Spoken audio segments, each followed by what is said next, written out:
Creating systems takes no extra time. You can't. It's just not possible. I want to argue with that actually, Tony. Remember, you don't win just because you talk louder, Phil.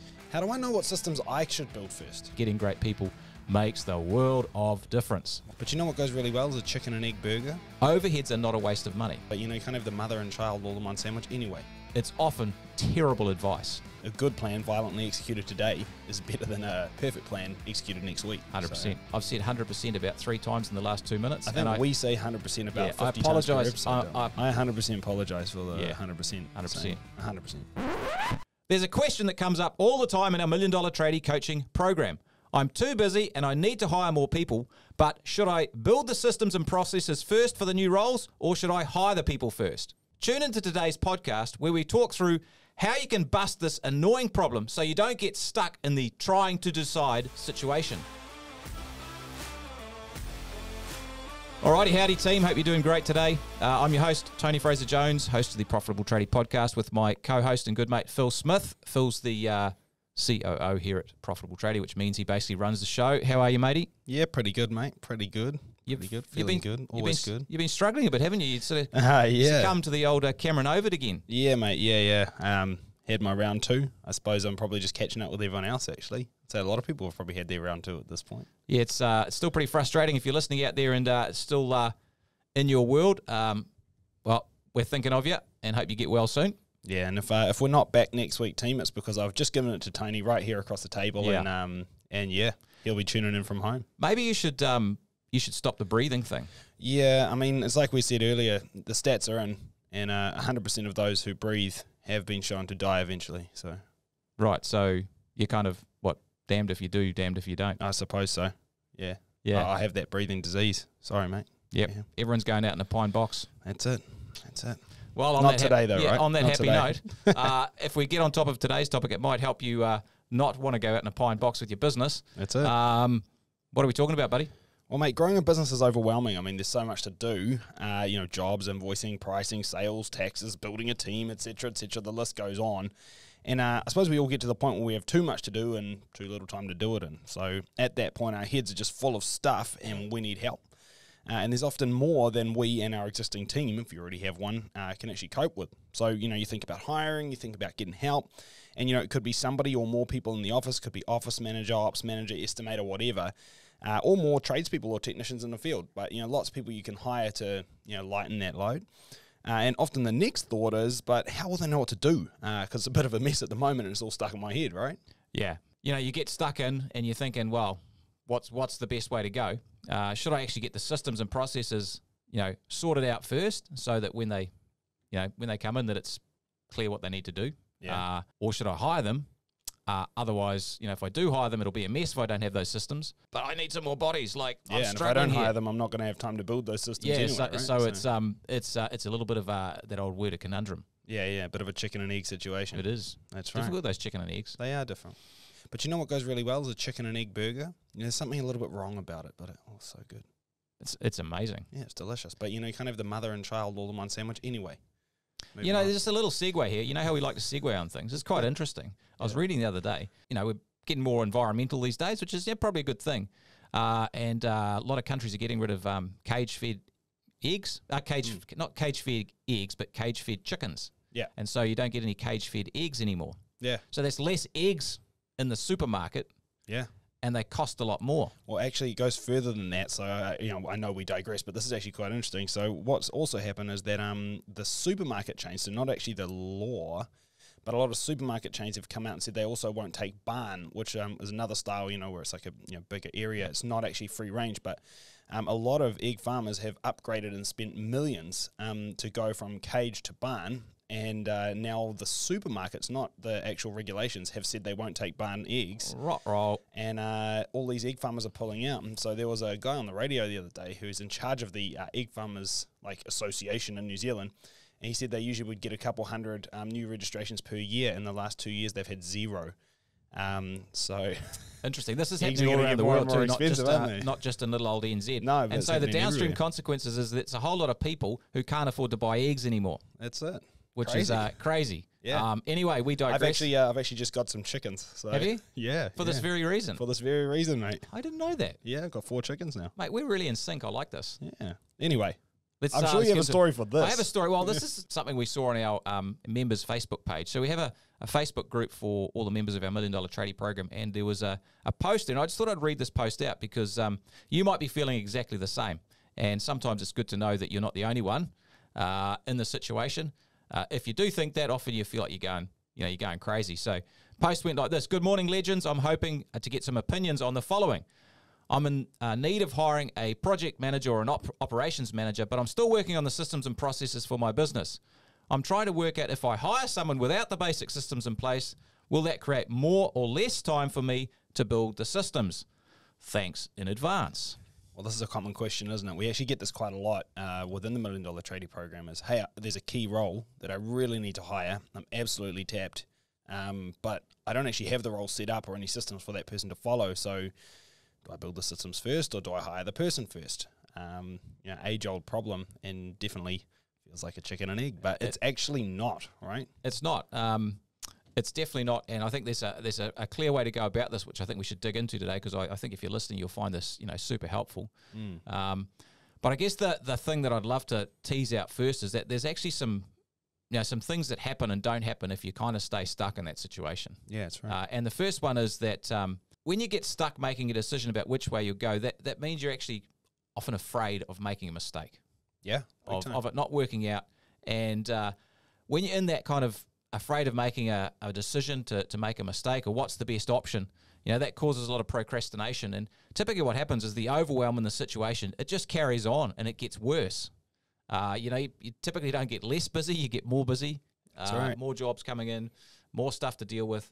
And the longer you leave it, the more difficult it is because you just run out of energy. So I think that's really important to be aware of, not just in this situation, but any situation in your business when you're faced with a decision. Or actually, any situation in life. Yeah. In my opinion, I remember an old rugby coach told me one time, and this has stuck with me in everything I do, is he's like, if you're not making mistakes, you're not trying. I remember there was a bunch of times, I might not want to try to run for that gap or, throw that longer pass or maybe try that little chip kick. And, I suppose all the best sports people, they're actually the ones that try the more out there stuff, right? Because that's the stuff that's exciting. It's the stuff that changes the game. But that's actually true in life. You want better relationships. You got to push the boundary a little bit. You can't just play it safe all the time or you become boring. You want better business? Well, sure, you got to try stuff and, push the envelope, do new things, develop new systems. You got to hire new people. If you just stay the same and play it safe, you tend to not get anywhere. This is a big thing too, and this sort of applies in this situation, but in all of your business, when you're faced with a decision about what to do, normally there's 2 or 3 or 4 things you can probably try to fix it, and we often fall into the trap of trying to find the best one. Yeah. But here's the thing: you only figure out the best one in hindsight. That's the only way you can know. You can only look back and see how it went to sort of figure out what worked really well. You can take an educated guess, but at the end of the day, the best chance of success option can still fail. I mean, anything can fail, but you got to try, right? And the thing is, normally there's 2 or 3 options you can take. All of them are kind of sensible. Don't look for the best one. Just do one of them that makes sense and do it hard. Get it into the scoring zone, and then you can keep going. You repeat that decision-making process till all symptoms of poverty disappear. That's right. I mean, it sort of brings up that George S. Patton quote, right? Like, a good plan violently executed today is better than a perfect plan executed next week. 100%. So, yeah. Anyway. All right. Anyway, but if you try and build all the systems yourself before you hire the person, you will get exhausted. It's hard work. It'll take you ages before it's perfect and you actually get on with hiring. And ultimately, you're going to really suffocate the growth of your business because it's a very, very slow process. In fact, literally, some people never get to systemizing the stuff. Yeah. And so it's never good enough to make the decision to hire. Yeah, that's a real problem. And the other risk is if you kind of just willy-nilly throw a bunch of new people into your business, they can run around creating chaos in your business because they don't know what they're supposed to do or how they're supposed to do it. So that is definitely something you want to be aware of as well. I mean, it's obviously a risk. Yep. The question is, what's the best approach? And that's really what we want to get into let's unpack today. it. Yeah. So for me, the old wisdom, if you like, and what most people think is, hey, you want to build your system so that new people coming in know exactly what they do when they arrive. And it's all clear, it's all beautifully laid out. They turn out, their uniform's there, their van's all set up, all the procedures are there. There's a big training library full of videos and how-tos. It's all tickety-boo. Now that sounds great in theory, and it is, but in reality, it's often terrible advice. Yeah. Terrible advice. And here's the reason. You need more team because you're too busy already. Yeah, that's and you want to grow. Yep. You already don't have enough time to do everything that's happening now. You know, you can't get to all the jobs. You can't look after all the clients, all the paperwork. So how are you going to fit in building a bunch more systems? How are you actually physically going to do that? Now, a lot of people are like, yeah, I will with the best intention in the world. But the short answer is you can't. It's just not possible. And I think the thing is that you can do parts of that, though, Tony. Like, you want to create that really awesome onboarding experience for a new team member, and so you can have the uniform all laid out. You can have the van ready. You can have it fully stocked. You can have everything ready to go as far as doing jobs. And that's some really like low-hanging fruit in this case that you can sort out and still provide that great experience without having to have gone through the painstaking process of building every possible system they could possibly ever need ever in their entire life. It's like, at some point, you also have to acknowledge that you're hiring somebody, you know, if this is for a role for like a skilled tradesman, or if it's a role for, you know, ops manager, a project manager, an estimator, an office manager, there's a good chance they came with some experience, or you might not hire them into that role. I mean, in this case, like, they kind of know what they're doing anyway, so they don't need everything systemized perfectly. Yeah, you can still provide that great experience. Yeah, 100%. You know, and if you do try and make it perfect, I don't think you're ever really going to get in the position where you're comfortable to hire. That's right. And to flip that on its head, I think the short answer in most situations is that you should hire the people first. Totally. And then what you do is you use them to help you build the systems. That's the key piece of the little nugget that people miss. As a business owner, we often think that we're the ones who have to build all the processes and all the systems. We're not. In fact, that's a crazy idea. Yeah. And often the people doing the work, they're the ones who are going to be doing it. So why not we actually get them to do it? They're involved in the process. They're going to be more committed and buy into it more as well. Yeah. Well, there's another thing here. And I mean, it's actually funny because we've actually got a guest in the room today. We have Amy, who's our office manager. And Amy is an absolute star. And one thing I want to point out is we had heaps of office systems before Amy started. But Amy's actually been involved in building newer systems since she started in the new role. A big reason is because Amy comes with her own set of ideas and experiences, and you know, if we have systems that's built by you know, previous office managers, they may be great, but Amy may know better ways. So it's like, why would you not get them to build more systems every time anyway? So even if you had all the systems built, you would still do this. You know what I mean? It's actually a smart thing to do. It is, and I think there's a real sort of shift in thinking here that's important. I think for most of us, and if you're listening, you're probably the same. You've come up through, you know, doing the work out on site, out in the field. So you're good at doing the work. And your way of thinking about the business is, hey, we just got to get the jobs done. That's what this business is all about. But the challenge, and if you want a great business that gives you a lot of money, a lot of time, and a lot of flexibility in lifestyle, is you actually have to change the way you think about it. It's not about actually getting the jobs done. That's not your job. That's right. Now, the definition of a business is it's a commercial, profitable enterprise that works without you. Yeah. I stole that from Brad Sugars as a business coach as well. Yeah. So your role is actually to create a great business. It's not just to get projects done. Yeah, that's right. So your real work as a business owner is to build the business. It's your team's job to do the work. Yeah, that's right. That's why you have a team. That's right. So here's the thing. The stuff that happens off the tools is actually really, really important for your business. You know, the stuff that happens in the back office. Overheads are not a waste of money. No. And if you think that any off the tools time is not valuable, that's bad for business. And here's the thing, that off the tools time, some of that is used to build the systems and the processes that make the business really strong and streamlined, you know, for the future, and make it way easier for you to own. It stops you and everyone else getting overwhelmed, confused about what's going on. So, you know, your role really is business growth. Use your team to help you do that. Like, you can create huge leverage, not only by getting them to do all the work, all the plumbing work, or the electrical work, the landscaping, the painting, the glazing, the tiling, whatever trade or service you're in, doesn't matter. The principle's the same. Yeah. Get them to do the work, but you also can get them to help you build the systems. Well, I think the point is it's just knowing your lane as far as that business growth. You know, I mean, I think about it almost like, well, I've been watching this pirate TV show on Netflix, but anyway, it just rings really in my mind right now about, you know, you think of a really old pirate ship, and your team on the tools getting the jobs done is almost like all of the crew running up and down the rigging and, you know, tying down knots and letting out sails and, you know, making the ship go, right? And you in the back office, your leadership that you're providing is almost like the guy steering. And then there's a lot of other back office work, which is actually keeping that team, that crew running up and down the rigging and tying down knots. Like there's somebody who's in the kitchen making food so those people have energy to actually do all of this stuff. In the galley. Yeah, there's a quartermaster who's like making sure everyone's got what they need and everything. So my point is like there is a back office operation, and it looks like the important thing is getting that ship to move forward. But if nobody's steering and nobody's keeping the crew, operational, that ship will either stop moving forward or it will just go in circles. Yeah, so it runs into rocks. That's right. So end of the day, like you have to see the importance in that. So I think that the key message is that, yes, it's difficult. Should I hire or should I build the systems first? Look, it's a bit of both, but most people, I think, fall into the trap of actually waiting to get things perfect before they hire and get new people on, which is a trap because you're already too busy. You need the help to get yourself back on the front foot. That's going to give you a bit more time to build systems and processes, but you can also use the people coming in to do it. And when people start working in your business, that's a great time for them to do the systems and the processes.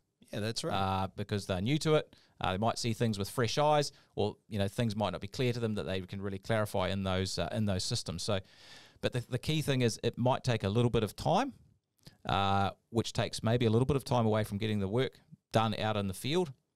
But that is not a cost. That's an investment. That's building a business for the future. I want to argue with that, actually, Tony. I don't think it takes any extra time because the fact is that you have to train a new person no matter what. I don't care what experience they come with. They need training. And when you're training them, if you record that process, if I'm training something with someone on the computer, I can just hit Loom and it's recording what I'm training them, and that is now the system.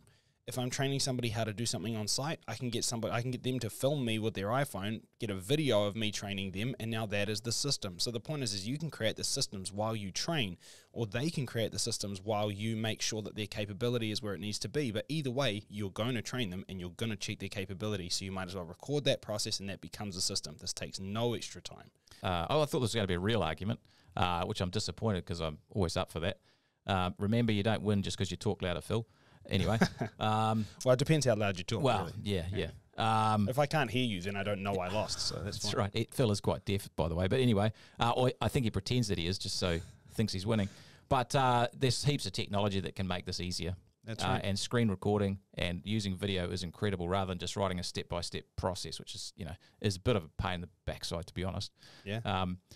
There's another really important principle here if you're thinking about putting your systems and processes together.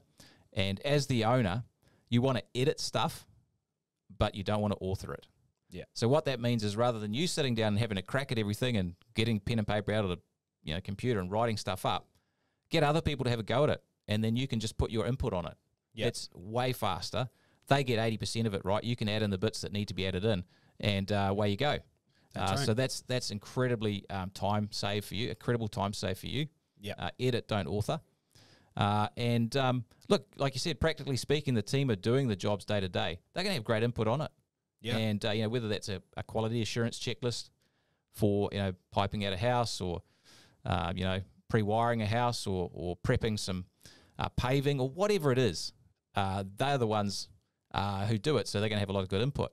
Yeah. Maybe get the senior technician or tradesperson to do the checklist. Yeah. Maybe get the admin manager to write the payroll process or the invoicing process. And as I said earlier, that involvement actually gets them committed to the process. They actually buy into the systems, which is like, that's the old cheesy win-win thing.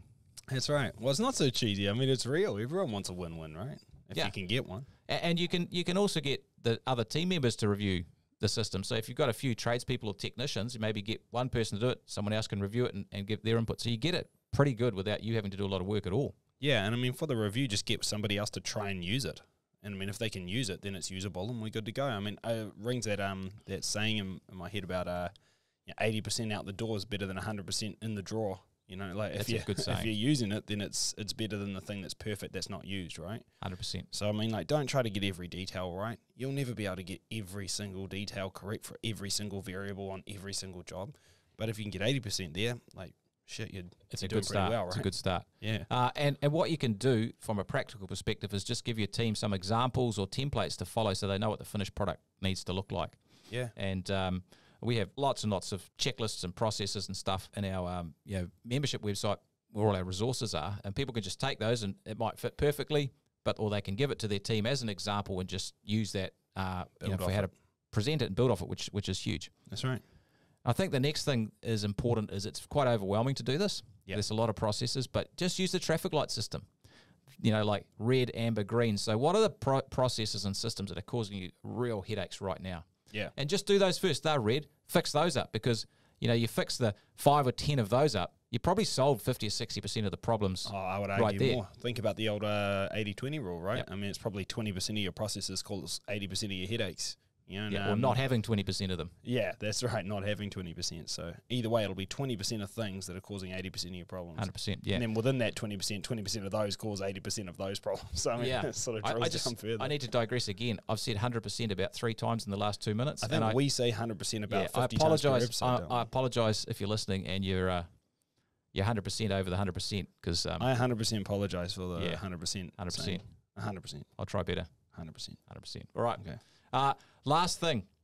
There is one process and system that would be really awesome to get right if you have enough time, and this is one I would put your effort in if you are the owner and you're wanting to, you know, grow, and you're wondering whether I should do the systems and the processes first or the hiring. Well, one you might want to spend a bit of time on is the hiring process. Yeah. Because if you get great people, that's going to make it way easier for them to help you do all the other systems and processes. So that's right. That might be one you want to spend a bit of time on. It's certainly one we spend a heap of time on with our members, because getting great people makes the world of difference. Well, when you get the right person, they need less systems anyway, right? So yeah, it's easier to just get the right person. Yep. I mean, they still need systems, but the hiring process is definitely one of your most important systems. Yeah, for sure. All right, let's land this plane. Alrighty, so it's the classic problem for a business owner. Should I build the systems first, or should I hire new people? Now, the conventional wisdom says build the systems, but really it's wrong. You need to start hiring good people and get them to help you build the systems and processes for your business. You'll move quicker, and you'll get your team on board with the systems and processes at the same time. Thanks heaps for listening, team. We'll catch you all again next time. See you later. Hey, I hope you liked the video. Check out all the other videos in the channel and like and subscribe.